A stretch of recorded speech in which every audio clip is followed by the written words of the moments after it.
Kembali lagi di Cerita Cinta Channel. Jangan lupa like, comment, and subscribe ya. Terima kasih. Gwen memasuki ruang rawat putrinya dengan perasaan yang sangat hancur.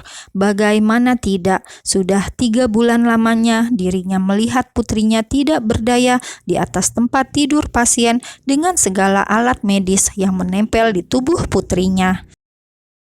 Gwen mendudukkan diri di kursi yang ada di dekat tempat tidur pasien. Gwen menatap sedih keadaan putrinya yang tidak ada perubahan sama sekali selama beberapa bulan ini.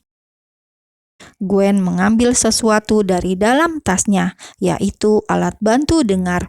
Kemudian ia memasangkannya di kedua telinga putrinya.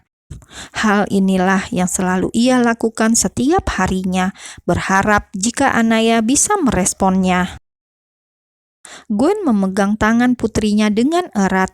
Ia meneteskan air mata saat merasakan telapak tangan Anaya begitu dingin.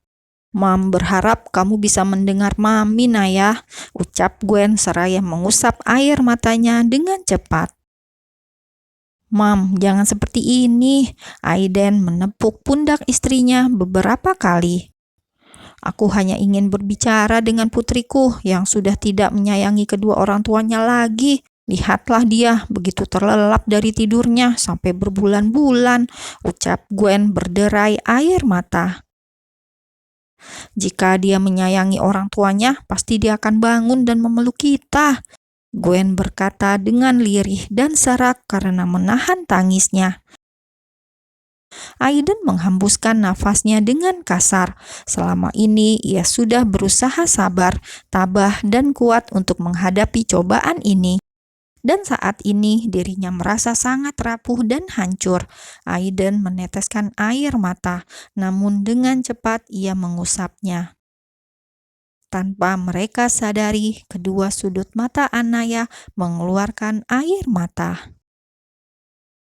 Di sisi lain, saat ini Gerald sedang berada di rumahnya bersama kedua orang tuanya.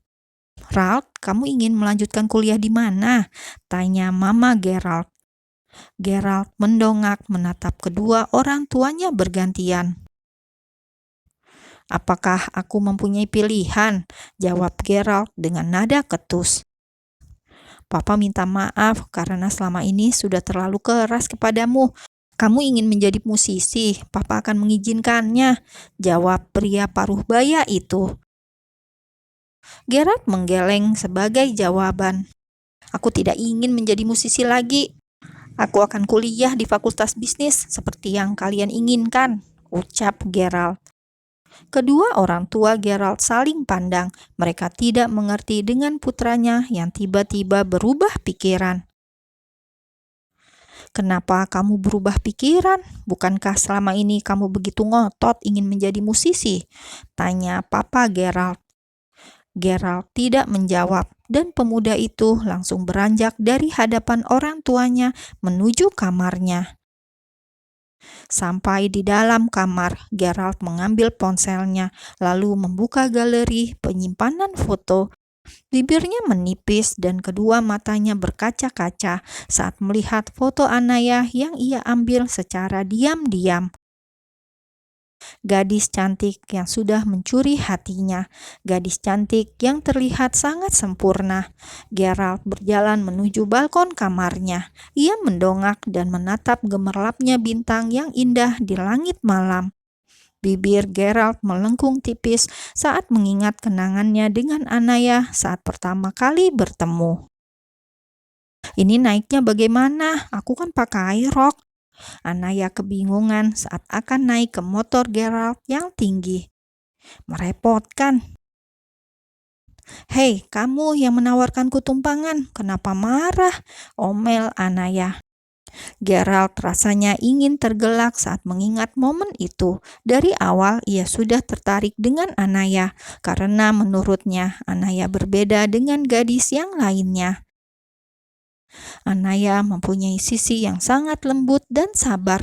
Senyumannya begitu manis, membuat jantung Gerald selalu berdebar saat melihatnya. Namun kini Gerald tidak bisa melihat senyuman manis itu lagi. Hatinya merasa hampa dan tidak mempunyai semangat.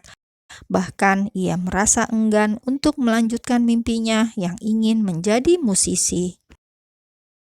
Sudah menjadi rutinitas Gwen setiap pagi dan sore akan membasuh badan putrinya dengan air hangat dan mengganti pakaiannya. Dibantu oleh seorang perawat, Gwen dengan hati-hati membasuh badan putrinya.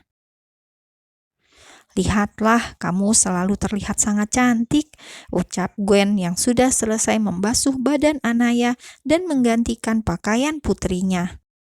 Perawat yang membantunya sudah pamit undur diri untuk mengecek pasien lainnya. Gwen mengambil sisir lalu menyisir rambut putrinya yang terlihat semakin panjang. "Rambutmu sudah sangat panjang, sayang. Kamu tidak ingin ke salon bersama Mami?" ucap Gwen kepada putrinya yang terpejam. Gwen berharap Anaya bisa merespon semua ucapannya. "Mami kemarin juga mendengar lagu dari penyanyi favoritmu. Kamu tidak ingin mendengarnya?" ucap Gwen yang kini sudah selesai menyisir rambut putrinya, lalu beralih mengambil ponselnya dari dalam tasnya. Gwen memutar lagu dari ponselnya, sebuah lagu dari penyanyi favorit putrinya yang baru meliris single terbaru beberapa hari yang lalu. Gwen meletakkan ponsel tersebut di dekat telinga Anaya. "Dengarkan sayang, bukankah kamu ingin menjadi penyanyi terkenal seperti dia? Ayo bangunlah, Mami akan mendukungmu hingga kamu mencapai panggung kesuksesan," ucap Gwen sembari menatap putrinya yang masih asik terpejam. "Jangan siksa Mami dan Dedi seperti ini, Nak. Mami mohon, bangunlah agar kamu bisa kembali ke Indonesia dan bertemu dengan teman-temanmu lagi," ucap Gwen dengan segala lara hati yang ia rasakan. Lagi-lagi dirinya tidak kuasa menahan tangisnya. Aiden memasuki ruang rawat putrinya sembari membawa goodie bag di tangannya.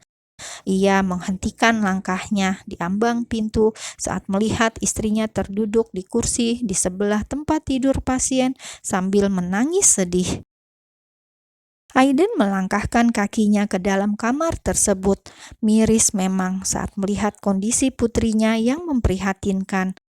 Banyak alat medis yang menempel di tubuh putrinya, alat medis yang membantu Anaya bertahan hidup hingga saat ini. Aiden meletakkan goodie bag di atas sofa, lalu mendekati Anaya yang terbaring tidak berdaya di atas pembaringan.